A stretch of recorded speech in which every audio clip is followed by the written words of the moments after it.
नमस्कार, हमारे बहुत से सम्मानीय सब्सक्राइबर और दर्शक इस विषय को लेके कुछ टिप्पणियाँ की थी कि हमारे जो वीडियो के स्रोत हैं या सोर्स हैं वो क्या हैं, उसकी सत्यता क्या है।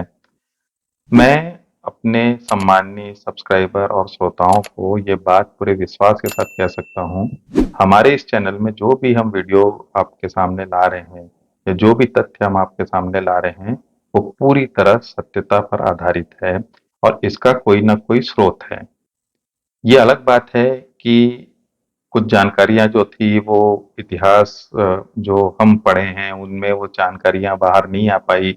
बहुत सारे चीज़ें ऐसी थी जो छुपी रही और हमारा जो चैनल है हम उस चैनल में इस बात का ज़िक्र भी करते हैं कि हम जो तथ्य जो छुपे रहे हैं, जो लोगों के सामने नहीं आए हैं, जो पब्लिक डोमेन में जो कई चीज़ें हैं, कई जानकारियाँ नहीं आई, वो हम इस चैनल के माध्यम से आप तक पहुँचाने का प्रयास करेंगे। इसलिए मैं अपने श्रोताओं को, अपने दर्शकों को ये बात पूरे विश्वास के साथ कह सकता हूँ कि हम जो भी आपके सामने जो भी वीडियो ला रहे हैं, उसका कहीं न कहीं से कोई स्रोत है। अगर आपकी अध्ययन में रुचि है, तो आप अध्ययन करिए। ये तथ्य आपको कोई न कोई संग्रहालय में, किसी न किसी पुस्तक में इस घटनाओं का ज़िक्र आपको ज़रूर मिलेगा। ये अलग बात है कि आप उस विचारधारा को नहीं मानते होंगे और अगर आप एक पर्टिकुलर विचारधारा, एक विचारधारा से आप जुड़े हुए हैं और आप किसी दूसरी चीज़ को समझने का प्रयास नहीं करेंगे, तो ये आप चीज़ें आप तक नहीं आएगी और आपको ये झूठी घटना ही लगने लगेगी, ऐसा आपको प्रतीक होगा। अगर आप वास्तव में न्यूट्रल होके अच्छी साहित्य को पढ़िए, जो चीज़ें बाहर नहीं आई हैं अभी तक, उन पे अगर आप ध्यान देंगे तो आपको पता चलेगा कि ये सब घटनाएँ हुई हैं और ये पूरी सत्यता पर आधारित है।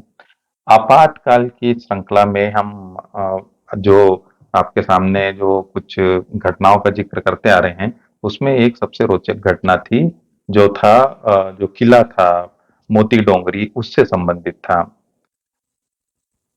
जो जयपुर राजघराना था और गायत्री देवी, जो महारानी गायत्री देवी थी, उनका इंदिरा जी के साथ में बहुत अच्छा संबंध नहीं था।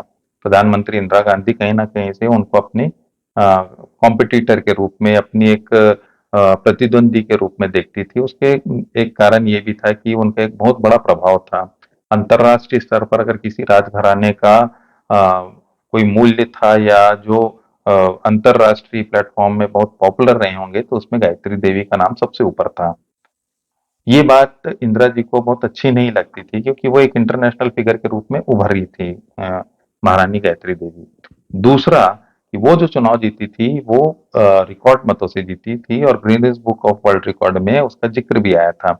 इन सब चीजों को लेके इंदिरा जी का बहुत नम्र रवैया नहीं था जयपुर राजघराना और खासकर महारानी गायत्री देवी पे।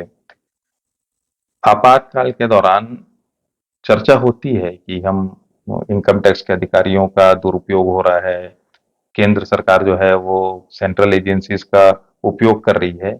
लेकिन अगर आप आपातकाल की घटनाओं का अगर ज़िक्र देखें या उस समय जो घटनाएँ हुई अगर हम आपके ध्यान में अगर वो बातें आती हैं तो आपको पता चलेगा कि इनकम टैक्स का भी जो है अधिकारियों ने भी मनमाने तरीके से कार्रवाई की थी और ये पिछले वीडियो में हमने आपको बताया था कि मर्तन सिंह के घर में जो चांदी के कुर्सियाँ रखी थी, उसको लेके किस तरीके से इनकम टैक्स के अधिकारियों ने कार्रवाई की थी। गायत्री देवी के घर पर इनकम टैक्स के अधिकारियों ने रेड किया। खूब खंगाला, कुछ नहीं मिला। गायत्री देवी का जो पर्स था, उसमें कुछ डॉलर्स मिले थे और वो डॉलर्स के आधार पर जो एक कार्रवाई की गई इनकम टैक्स के अधिकारियों द्वारा, वो विदेशी मुद्रा से संबंधित जो एक्ट थे, उनके तहत उनके ऊपर कार्रवाई की गई, विदेशी मुद्रा रखने के जुर्म में। उसके अलावा गायत्री देवी के पास में या जयपुर राजघराने में कुछ नहीं मिला। इनकम टैक्स के अधिकारी त्रस्त थे। इतनी बड़ा राजमहल में पूरा चप्पा चप्पा छाप मारने के बाद में उनको कुछ नहीं मिला।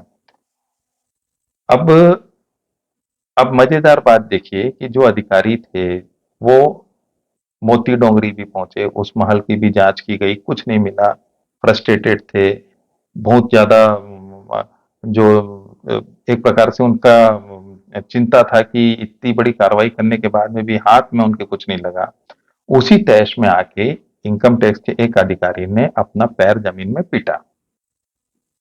और जैसे ही उनने उस जमीन पर अपना पैर मारा, उनको कुछ जो आवाज है, जो स्लैब का आवाज आता है, टाइल्स का आवाज आता है, वो कुछ अजीब टाइप का आवाज आया उनको। उनको ये बात समझने में देर नहीं लगी कि उसके नीचे का जो भूमि है वो हॉलो है, मतलब उसके नीचे गड्ढा है। और उस चीज को लेके इनकम टैक्स के अधिकारियों ने फिर वहां पर जांच चालू की।